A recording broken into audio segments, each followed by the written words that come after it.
Feliz sábado aos irmãos. Que a paz do Senhor Jesus Cristo esteja no seu coração nessa manhã.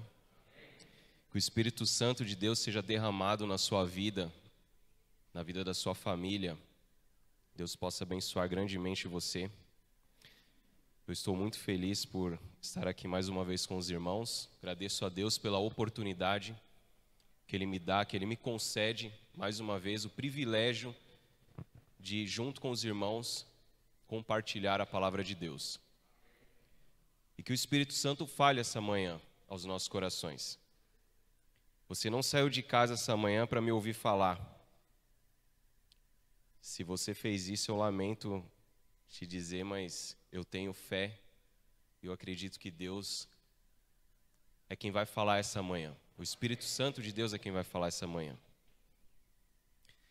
E um feliz sábado também aos irmãos que nos acompanham através das redes sociais, através do Facebook, YouTube. Que as bênçãos de Deus sejam extensivas a todos vocês também. A mensagem desta manhã é uma mensagem muito importante, muito solene. Eu gostaria de pedir a sua atenção especial.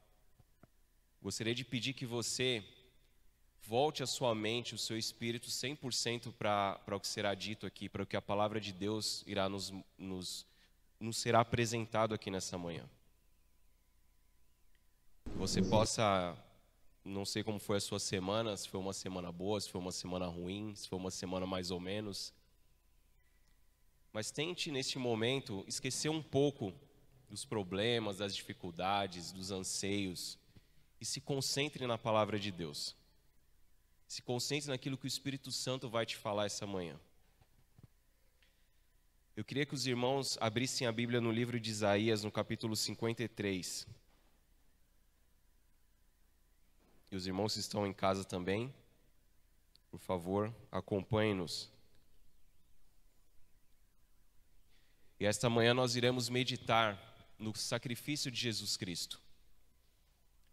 Nós iremos meditar essa manhã na morte de Jesus na cruz. Aquilo que Jesus fez por mim e por você, nós vamos meditar hoje. Aqueles que encontraram, eu vou pedir a gentileza que curve a fronte, feche os olhos, para a gente orar mais uma vez a Deus.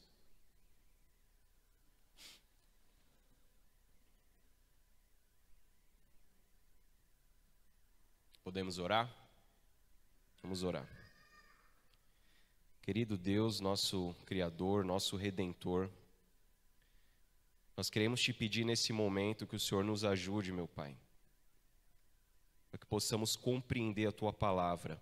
Tua palavra ela será aberta essa manhã mais uma vez.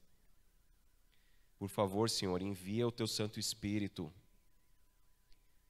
que o Teu Santo Espírito seja derramado na nossa vida, Senhor, para que possamos compreender a palavra, porque sem o Espírito Santo é em vão, Senhor, é impossível nós entendermos a Bíblia sem a pessoa do Espírito Santo.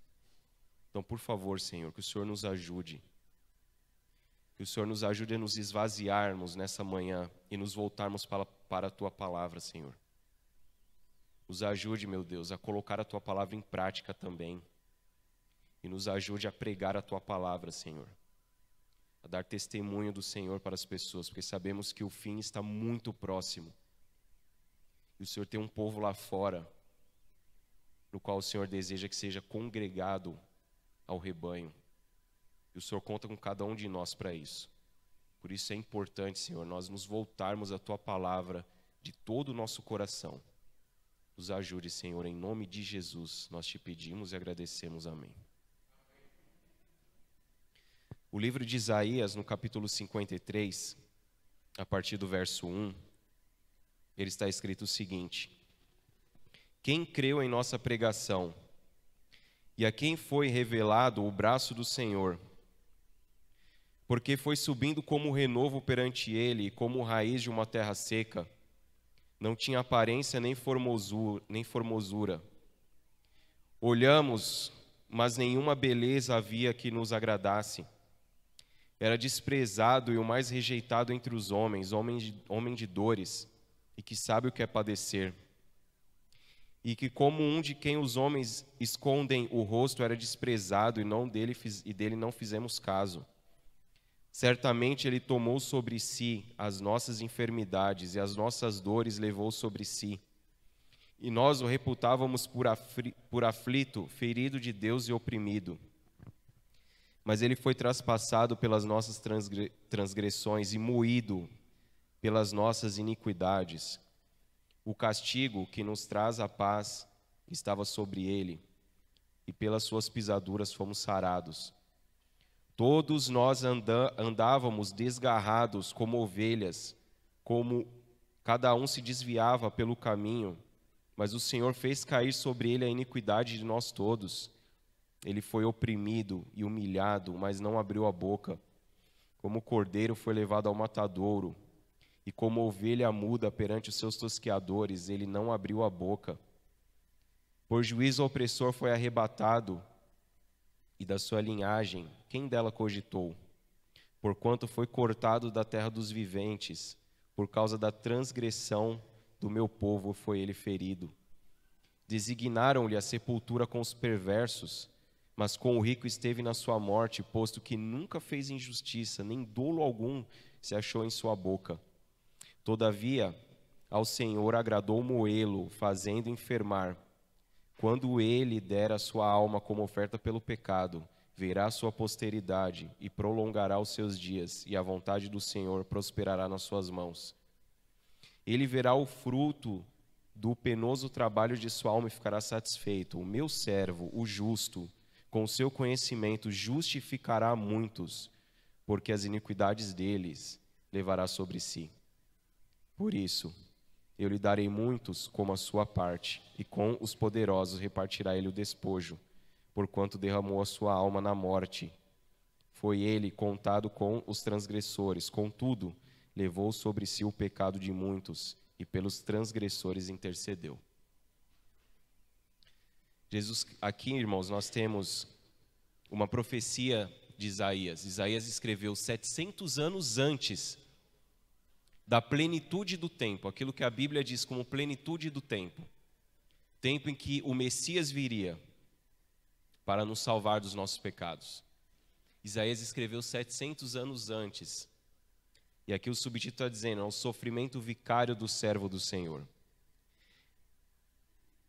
Uma coisa que nós não conseguimos contemplar, nós não conseguimos compreender, como que o Deus Todo-Poderoso, o Criador do universo, nós não temos noção de de quão grande é o universo.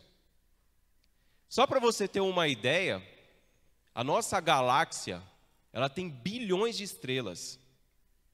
O Sol, que está lá fora brilhando, sabe quantos planetas Terra cabem dentro de um Sol? 1.300.000. Que Jesus Cristo, o Criador, ele fez isso com a sua palavra. E nós não conseguimos compreender, nós não conseguimos entender esse mistério. Como que o grandioso Deus, que a Bíblia diz que nem os céus o pode conter, ele se fez homem e nasceu como um bebê para vir nos salvar. Para resgatar aquilo que foi perdido por Adão. Quando Deus criou Adão e Eva, quando Deus criou a humanidade, quando você lê o livro A História da Redenção de Ellen White, você vê ali que Deus, ele havia advertido-os com relação à tentação. Os anjos advertiram Adão e Eva de que eles seriam tentados pelo inimigo, de que eles deveriam tomar cuidado para não cair na tentação. E Adão e Eva, uma coisa que nós também nós não contemplamos, porque já são mais de 6.000 anos de história do pecado nesse mundo. O nosso corpo pecaminoso, a nossa mente corrompida pelo pecado. Nós não sabemos o que é ter 100% da capacidade mental como eles tinham. E mesmo assim eles caíram. Viviam em um mundo perfeito. O jardim onde eles viviam, que tinha a presença de Deus ali, na presença dos anjos, temperatura climatizada, não esse ar carregado de poluição que a gente respira hoje, mas eles tinham tudo e mesmo assim eles caíram, infelizmente.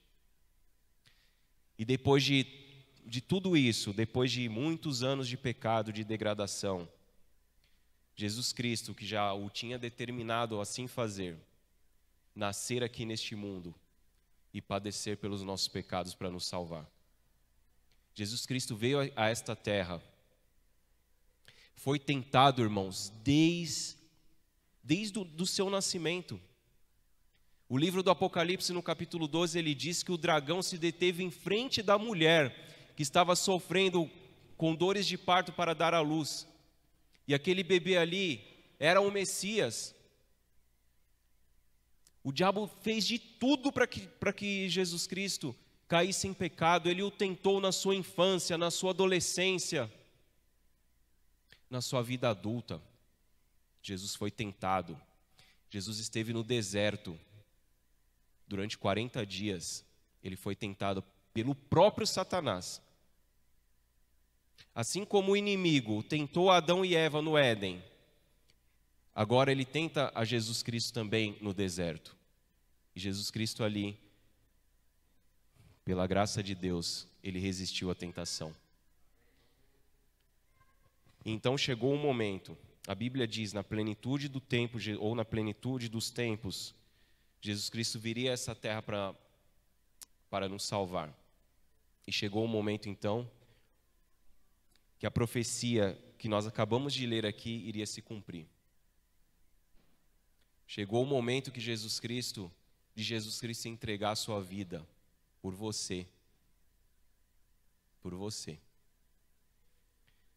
Abre a sua Bíblia agora, vai para o livro de Mateus, o Evangelho de Mateus no capítulo 26. Mateus capítulo 26.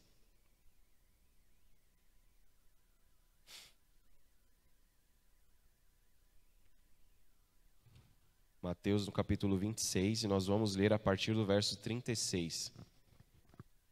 Jesus Cristo no Getsemane.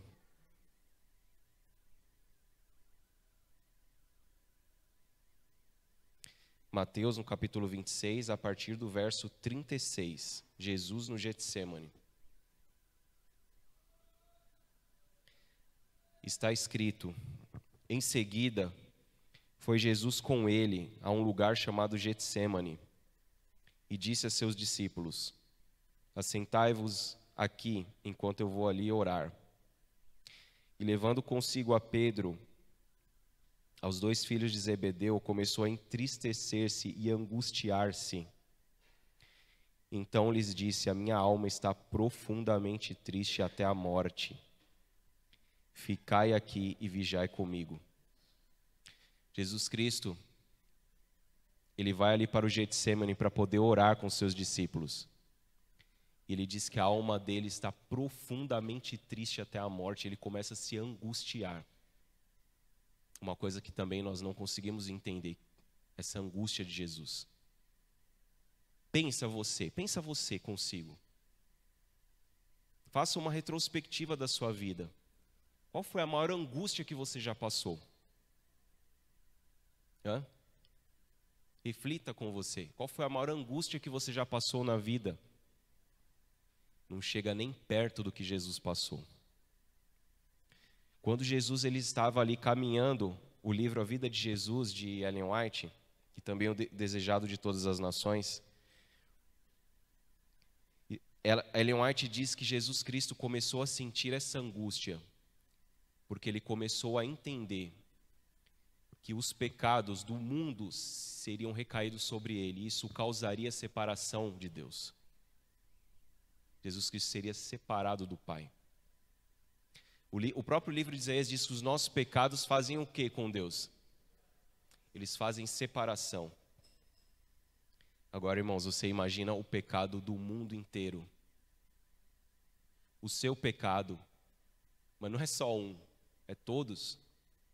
Os que você já cometeu, os que você ainda vai cometer. Quantas pessoas existem no mundo hoje, irmãos? Hoje, vivas, As estatísticas dizem que são 7 bilhões e 800 milhões de pessoas, quase 8 bilhões. Agora para pensar os pecados desde Adão, recaídos sobre Jesus. É por isso que o texto diz, no verso 37, começou a entristecer-se e angustiar-se. O livro Desejado de Todas as Nações, na página 485, diz assim: com os resultados do conflito perante si, a alma de Cristo se encheu de terror da separação de Deus. Em sua agonia, apega-se ao solo frio, como a impedir de ser levado para longe de Deus. A culpa de todo descendente de Adão pesava-lhe sobre a alma. A ira de Deus contra o pecado, a terrível manifestação de seu desagrado, por causa da iniquidade, encheram de consternação a alma de seu filho. Jesus, então, ele agarra-se ao solo. Tamanha era a angústia que ele estava sofrendo. E a gente continua lendo. Volta lá para o texto bíblico. Nós lemos até o verso 38. O verso 39 diz assim: adiantando-se um pouco, prostrou-se sobre o seu rosto, orando e dizendo: meu Pai, se possível, passa de mim este cálice. Todavia não seja como eu quero, e sim como tu queres. Eu queria que os irmãos fossem agora para o livro de Lucas, no capítulo... Deixa marcado aí, Mateus, que a gente vai voltar para aí. Mas agora vai para Lucas, no capítulo 22. E você vai entender agora um pouquinho dessa angústia que Jesus estava passando. Lucas, no capítulo 22, no verso 44, quando Jesus estava ali em agonia no Getsêmani, o texto diz assim, Lucas 22, verso 44, e estando em agonia, orava mais intensamente, e aconteceu que o seu suor se tornou como gotas de sangue, caindo sobre a terra. Irmãos, a agonia de Jesus, ela foi tão grande, que Jesus ele começou a ser acometido de um fenômeno que é muito raro, chama-se hemaditrose, quando fatores emocionais provocam o rompimento das veias capilares e o seu sangue se mistura ao suor. E às vezes, quando eu pelo menos sou assim, quando a gente para pensar nisso, você pensa assim, umas gotinhas, né, pequenininhas caindo. Mas esse fenômeno, irmãos, quando ele acontece, o rosto da pessoa fica manchado de sangue. Tamanho é a angústia de Jesus nesse momento. Por você. A angústia de Jesus para te salvar. Volta lá para o livro de Mateus, no capítulo 26. O texto que a gente estava lendo. A angústia de Jesus era tal que ele pede a Deus para que passe dele este cálice. Foi o texto que nós acabamos de ler. E vamos continuar a leitura no verso 40. Diz assim, verso 40. E voltando para os discípulos, Mateus 26, verso 40. Voltando para os discípulos, achou-os como? Dormindo. E disse a Pedro: então nem por uma hora pudestes vigiar vós aqui comigo? Vigiai e orai para que não entreis em tentação. O espírito, na verdade, está pronto, mas a carne é fraca.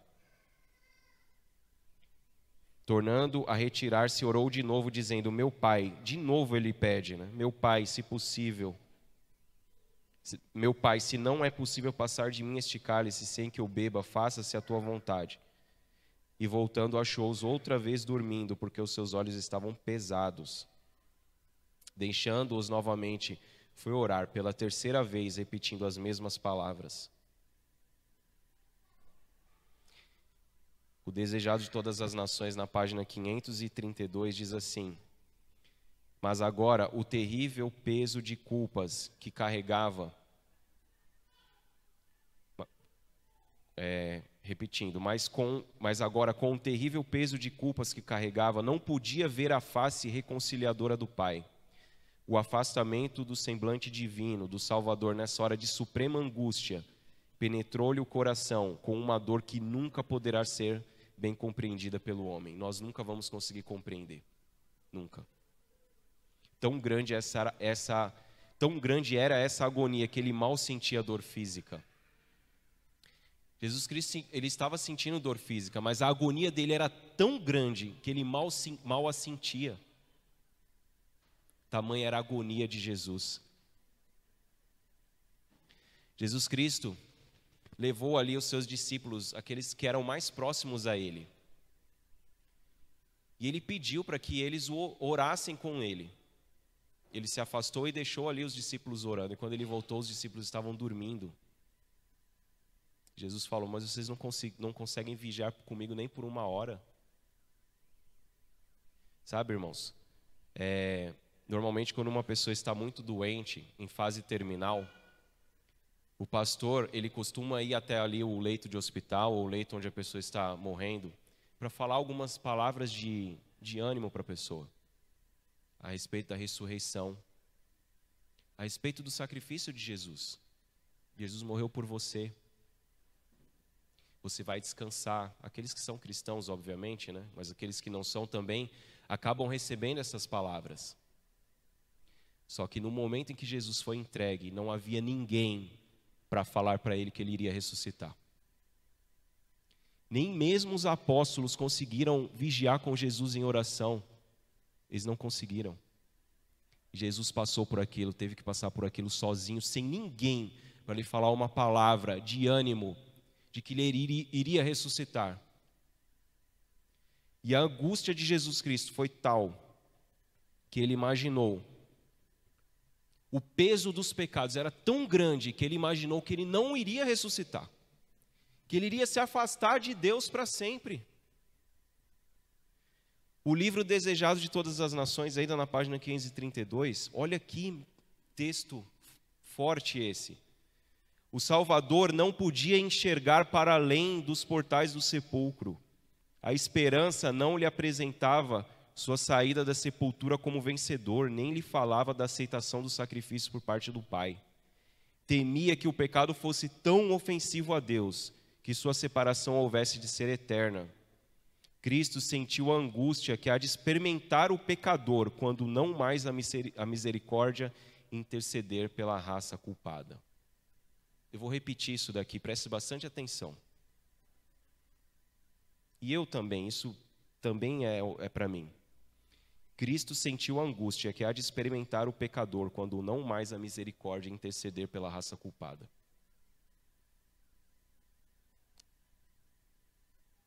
Isso aqui, irmãos, é muito forte. Quando a gente para meditar nisso daqui. É por isso que a Bíblia diz a respeito dela mesma, né? Que ela é uma espada que nos penetra e nos divide, juntas e medulas. Porque a palavra de Deus, irmãos, quando a gente começa a prestar atenção nesses detalhes que muitas vezes, ou na maioria das vezes, a gente passa desapercebido, a angústia de Jesus Cristo que ele passou será a mesma ou semelhante àquela que o pecador terá de enfrentar. Aquele que não morreu em Jesus na segunda ressurreição, após o milênio, aquela que é apresentada no Apocalipse.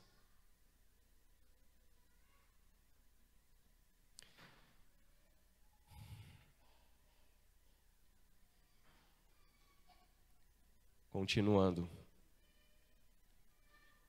Jesus, então, ele passou por aquele momento de extrema angústia no Getsêmani.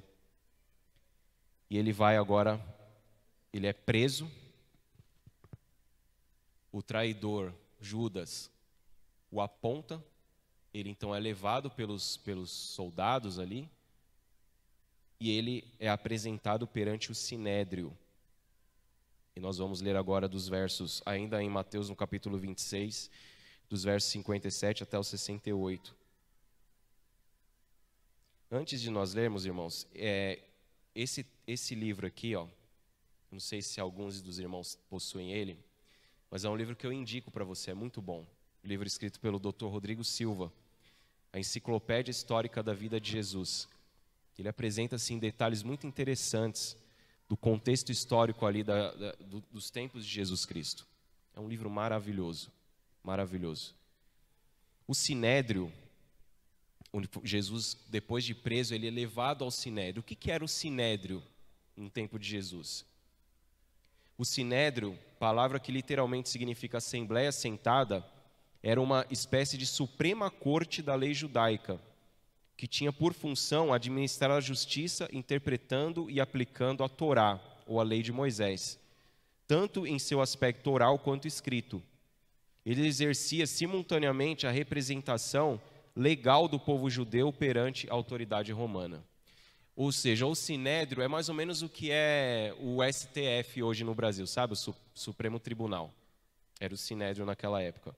Ou seja, eles eram os guardadores da lei. Aqueles que interpretavam a lei judaica e a aplicavam. E Jesus é levado perante este tribunal. Quando a gente lê então ali a partir do verso 57 do livro de Mateus 26, está escrito o seguinte: E os que prenderam Jesus o levaram à casa de Caifás, o sumo sacerdote, onde se haviam reunido os escribas e os anciãos.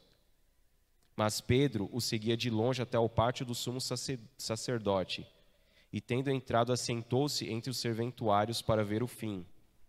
Ora, os principais sacerdotes e todo o sinédrio procuravam algum testemunho falso contra Jesus, a fim de o condenarem à morte. Ou seja, o objetivo deles era condenar Jesus à morte. Eles queriam a morte de Jesus. E eles ficavam ali procurando, a Bíblia diz, um testemunho falso para apresentar contra Jesus. E aí no verso 60 diz o seguinte: E não acharam, apesar de serem apresentadas muitas testemunhas falsas. Eles arrumaram testemunhas falsas para acusar Jesus falsamente, a fim de o condenarem à morte.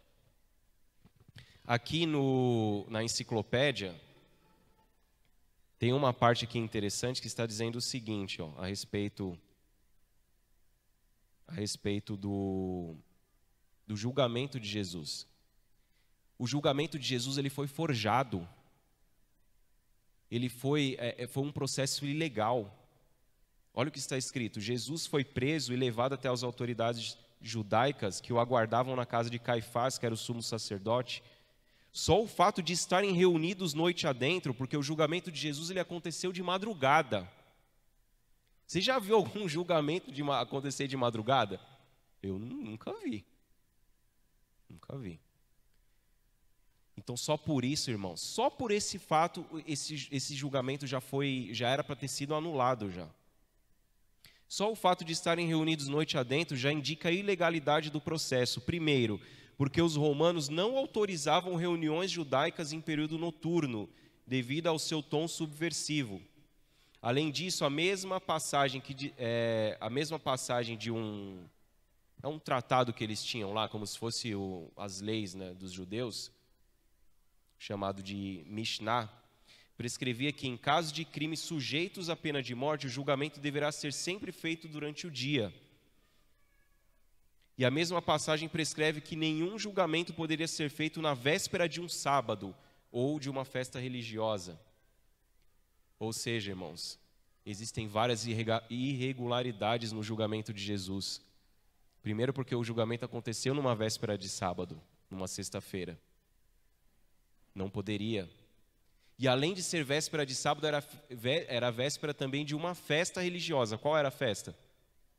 A Páscoa. Então você veja que eles juntaram ali testemunhas falsas. E vamos voltar para o texto, no verso 61. Não, é isso, verso 61. No verso 60 diz que eles levantaram ali muitas testemunhas falsas.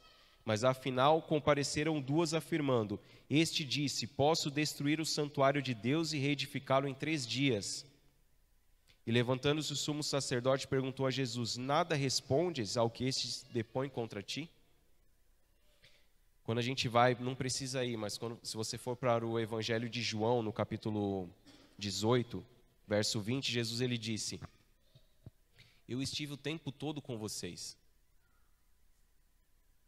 ensinando, curando as pessoas, fazendo o bem. Você me pergunta o que eu tenho para dizer? Jesus, irmão, só fez o bem. Ele só queria o bem daquelas pessoas. Você vê Jesus pregando, mesmo as advertências que ele fazia aos fariseus, que o tempo todo o perseguiam, o tempo todo o colocavam em situação duvidosa, fazendo algum questionamento para tentar pegar Jesus em contradição. Mesmo esse, Jesus só queria o bem. Eram seus filhos também. A gente olha para os fariseus e a gente sente até uma certa raiva deles, né? Mas Jesus não os via dessa forma. Pensa no faraó do Egito, irmãos. Praga sobre praga, era Deus tentando clamar ao coração de Faraó. Porque Faraó também era um filho dele. E Jesus Cristo morreria por ele também. E Jesus Cristo queria salvá-lo também. E assim era. Jesus esteve ali o tempo todo, junto com aquele povo, buscando a salvação de cada um deles. E agora essas pessoas fazem o quê? Levantam falsas testemunhas contra Jesus, o acusando injustamente. E quando a gente continua, no verso 63 diz assim: Jesus, porém, guardou silêncio. Eu acho muito interessante essa parte, irmãos. Jesus guardou silêncio. Jesus, ele poderia se defender, e teria tanta coisa para falar. Mas Jesus Cristo, ele já tinha feito tudo, irmãos. Ou não? Ele já tinha feito sinais.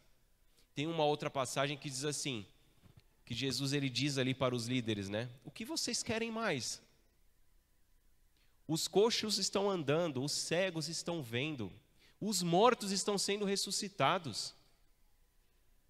Jesus não tinha mais nada para dizer. Isso me lembra, irmãos, de algo que vai acontecer no futuro. Presta bastante atenção aqui no que eu vou falar. Algo que vai acontecer no futuro, que nós chamamos de o fechamento da porta da graça. Neste momento aqui, nós vemos que a porta da graça de Jesus, ela se fechou para algumas pessoas ali naquele momento. E isso vai acontecer no futuro. Um futuro muito próximo. Muito próximo. Se tem uma coisa, irmãos, desde que começou essa pandemia, eu não sei se você sente isso no seu coração, mas eu comecei a sentir de uma forma muito forte, é um senso de urgência. Sabe, um senso de urgência, de que o tempo chegou. Até o tema do JA esse ano é chegou a hora. Não poderia ser diferente, irmãos.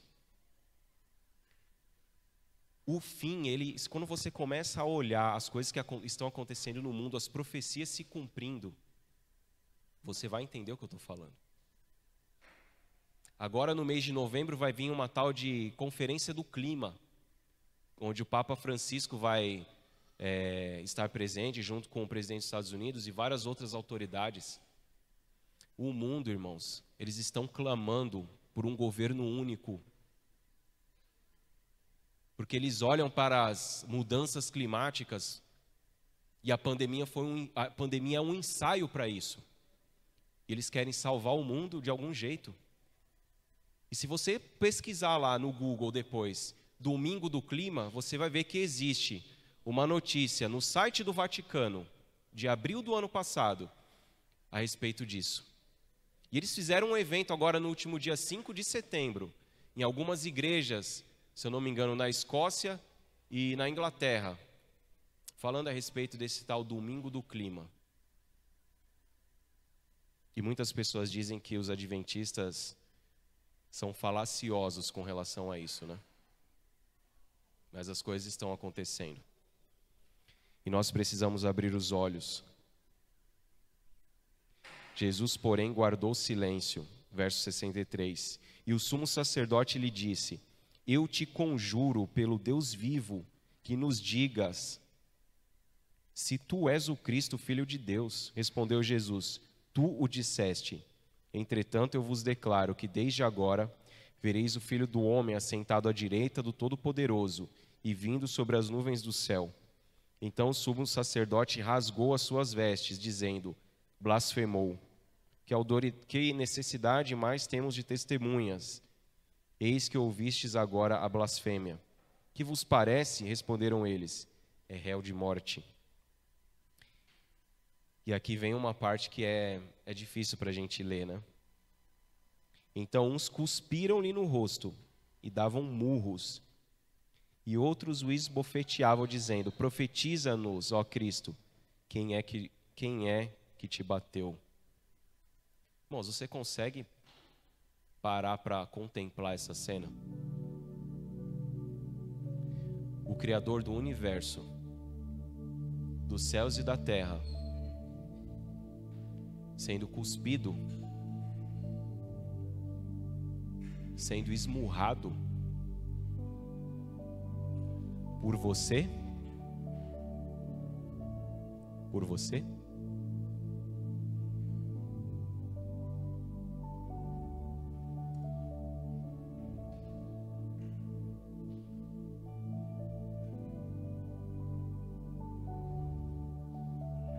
Jesus então foi condenado à morte por um julgamento forjado.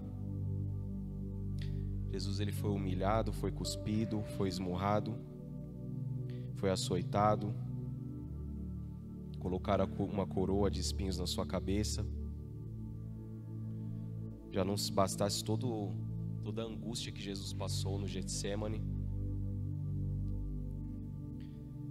então Jesus ele é condenado à crucifixão. Irmãos, aqui está escrito uma coisa interessante a respeito da crucificação. Um cidadão romano, ele sequer mencionava a palavra cruz. Sabia disso? Tamanho era a humilhação, tamanha era a desgraça que era para qualquer pessoa, para qualquer ser humano morrer na cruz.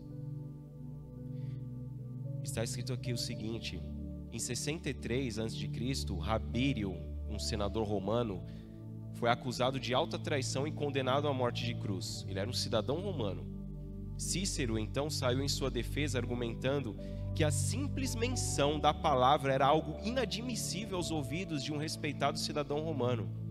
Veja o que ele escreveu na ocasião: quão grave as palavras desse tal de Cícero. Ó, quão grave seria ser desgraçado publicamente por uma corte. Quão grave seria sofrer um castigo. Quão grave seria ser banido. Mesmo assim, em meio a um desastre, gozaríamos de certo grau de liberdade.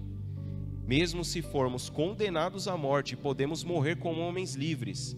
Mas a simples menção da palavra cruz deveria ser removida não apenas da pessoa de um cidadão romano, mas até mesmo de seus pensamentos, olhos e ouvidos. A simples menção dela é um desrespeito a qualquer cidadão romano ou homem livre. E Jesus Cristo foi condenado à cruz. E a própria palavra de Deus, quando você vai lá para os primeiros capítulos, para os primeiros livros, diz que maldito aquele que morrer no madeiro. Jesus ele se fez maldição por você. Ele se fez maldito diante de Deus por você e por mim.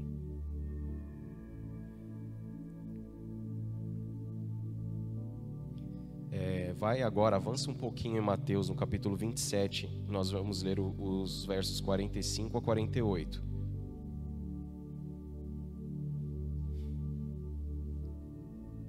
E aqui nós temos já os últimos momentos de Jesus Cristo, a sua morte na cruz. Mateus 27, 45 em diante.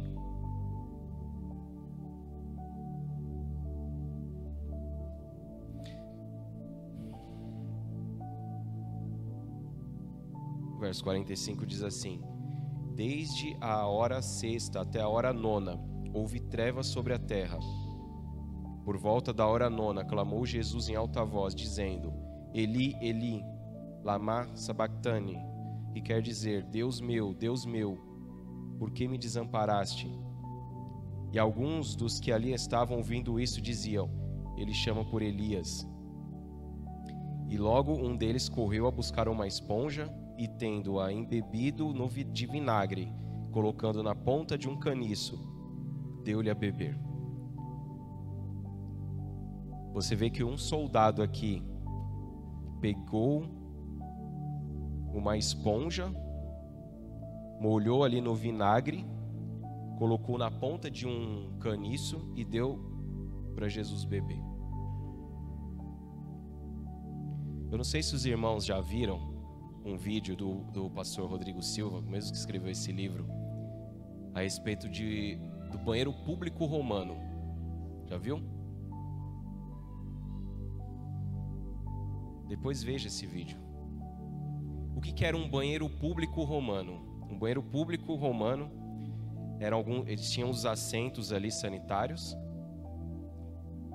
Na frente desses assentos passava uma vala, tinha uma vala onde passava água ali. E eles faziam ali as suas necessidades. E eles pegavam o caniço com uma esponja do mar. E eles molhavam ali naquela água e se limpavam. E depois eles pegavam esse caniço com a esponja e colocavam num pote com vinagre. Já entendeu, né?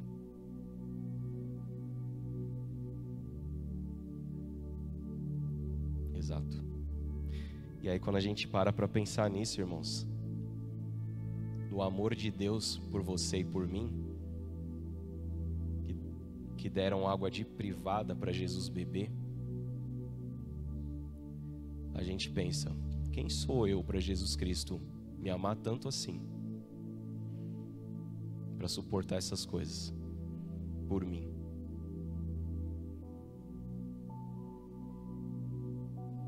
Só que o amor, irmãos, é uma coisa que se você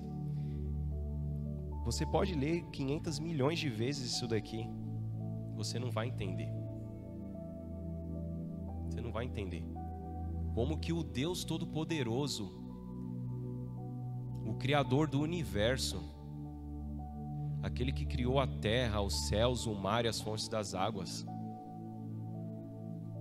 passou por isso daqui, irmãos. Você não vai entender. Eu não quero que você entenda, porque eu também não entendo. Eu só quero que você aceite. Aceite esse amor.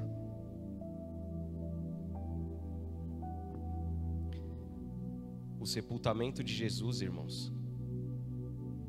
Vamos ler Mateus no capítulo 27, os versos 57 até o 61. O texto diz assim: Caindo a tarde, veio um homem rico de Arimateia, chamado José, que era discípulo de Jesus.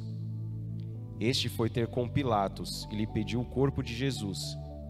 Então Pilatos mandou que lhe fosse entregue.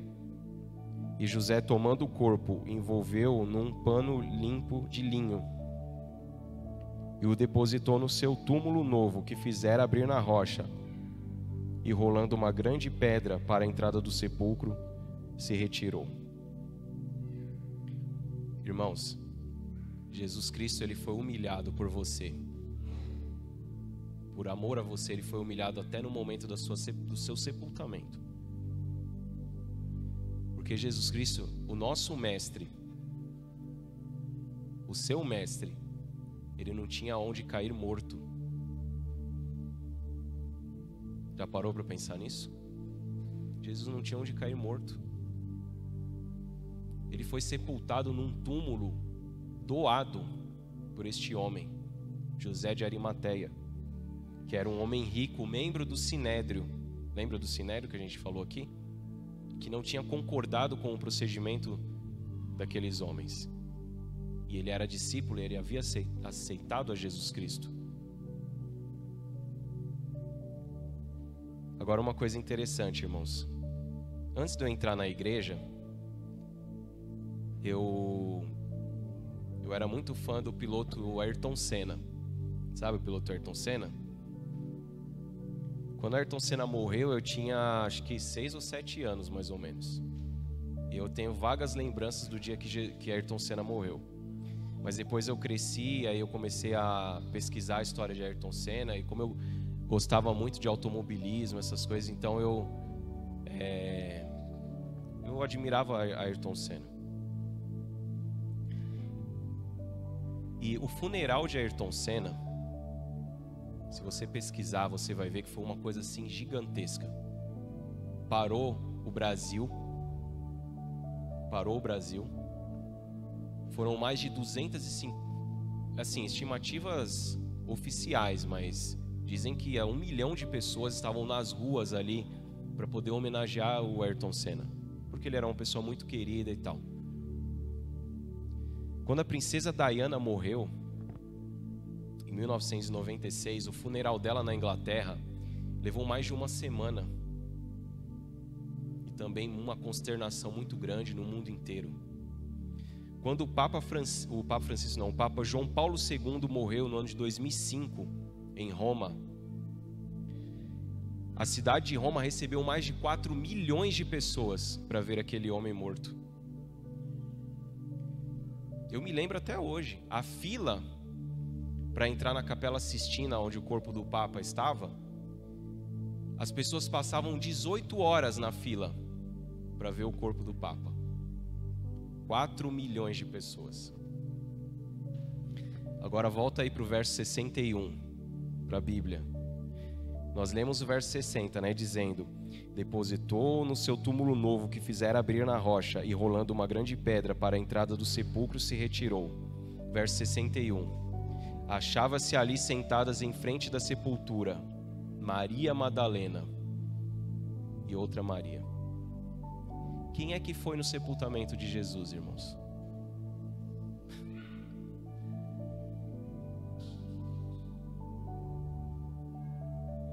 Duas pessoas. Eu imagino que poderia ter mais ali. Poderiam ter mais pessoas, mas se você contar 10 ali, irmãos, é muito. Ninguém foi no sepultamento de Jesus. Você entende que Jesus ele passou humilhações até no momento do seu funeral por você e por mim. Como eu disse, irmãos, a palavra de Deus e o Espírito de profecia nos diz que essa angústia que Jesus passou lá no Getsêmani será a angústia daqueles que vão receber a condenação após o milênio. O Senhor Jesus Cristo ele voltará à terra para ressuscitar os ímpios e para dar a sentença a eles. Jesus ele diz que o lago de fogo e enxofre ele foi preparado para Satanás e seus anjos. Não foi preparado este lago para nenhum ser humano. Nenhum ser humano. Ninguém precisa perecer. Ninguém precisa sentir essa angústia, porque Jesus Cristo, ele já fez tudo por nós.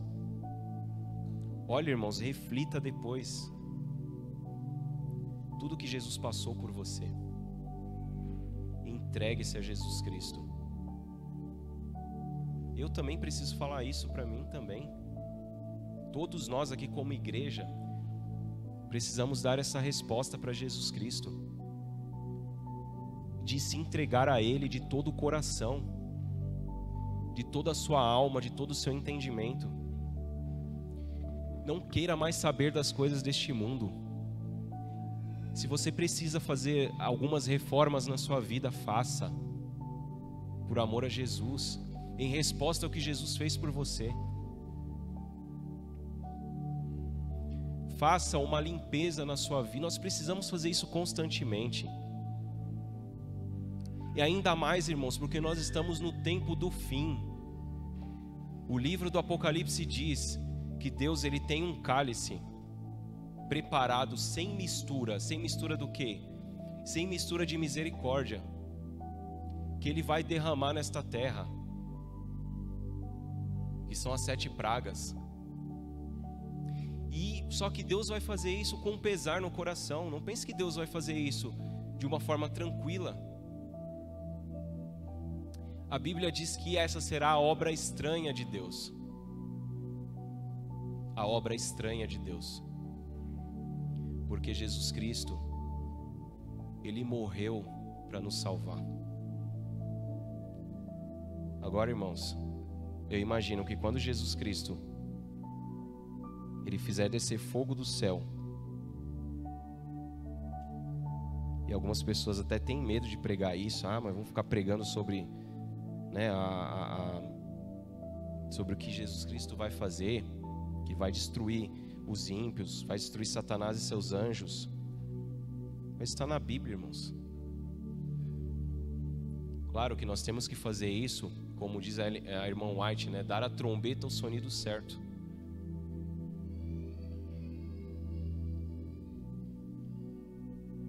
Mas eu acredito que quando Jesus Cristo ele fizer isso, irmãos, Ele vai fazer com muita dor no coração. Muita dor no coração. Quando Ele tiver que executar ali os seus filhos, fazê-los morrer para sempre, por conta do pecado, o maldito pecado, Ele vai fazer isso com muita dor no coração. Os próprios anjos perfeitos, criação dele, das suas mãos, Miguel, que é Jesus Cristo, o chefe dos anjos, o criador dos anjos, aquele que criou Lúcifer como um ser perfeito, e todos os anjos que caíram com ele. Por isso que a Bíblia diz que no livro de Apocalipse, né, no capítulo 21, verso 4, está escrito lá que Deus vai enxugar dos olhos toda a lágrima, e a morte já não existirá, não haverá luto, nem pranto, nem dor, porque as primeiras coisas passaram. Porque, irmãos, eu acredito que... Eu não quero nem pensar, irmãos, eu não gosto nem de pensar de ressuscitar na segunda ressurreição. Eu não gosto nem de pensar nisso. Eu peço a Deus todos os dias: Senhor, tem misericórdia de mim, me ajude. Eu não quero nem pensar ninguém aqui também perdido. Ninguém da nossa igreja, irmãos, perdido. Agora, você consegue pensar alguém da sua família, um amigo seu, uma pessoa que precisa receber a palavra de Deus, perdido? Você consegue pensar nisso? Consegue contemplar isso? Essa pessoa sentindo a angústia que Jesus sentiu no Getsêmani, por ter que se separar para sempre de Deus? Dá para imaginar? Mas algumas pessoas vão sentir isso, irmãos. Por isso que a Bíblia diz que Deus vai enxugar dos olhos as lágrimas, porque eu creio que nesse momento haverá pranto por conta dessas pessoas. E eu acredito que o próprio Deus vai chorar também.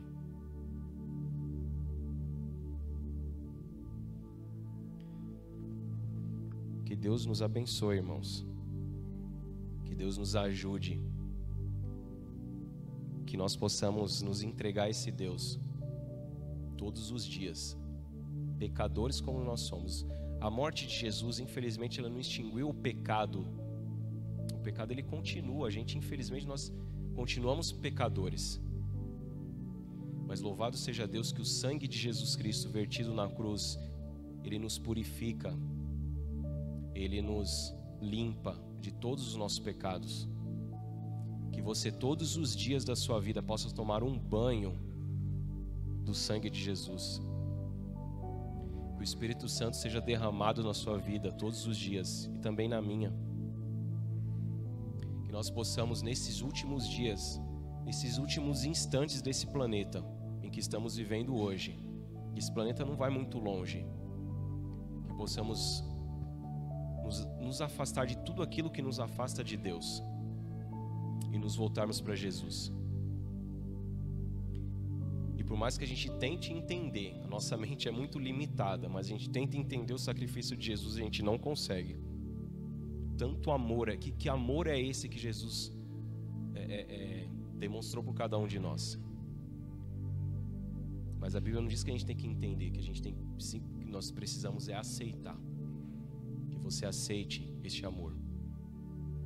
Hoje, amanhã e todos os dias. E que nós possamos em breve, irmãos, nos encontrarmos todos juntos no dia da volta de Jesus. A Bíblia diz que ao vencedor dar-lhe-ei do maná escondido. Jesus, ele diz isso. E esse maná escondido é Ele mesmo. É o dia em que a gente vai poder olhar para Jesus face a face. Vai poder contemplar Jesus face a face. E aí a gente vai ter a eternidade toda para agradecer, para adorar, para louvar esse Deus. Que Deus nos abençoe. Nós teremos mais uma mensagem musical.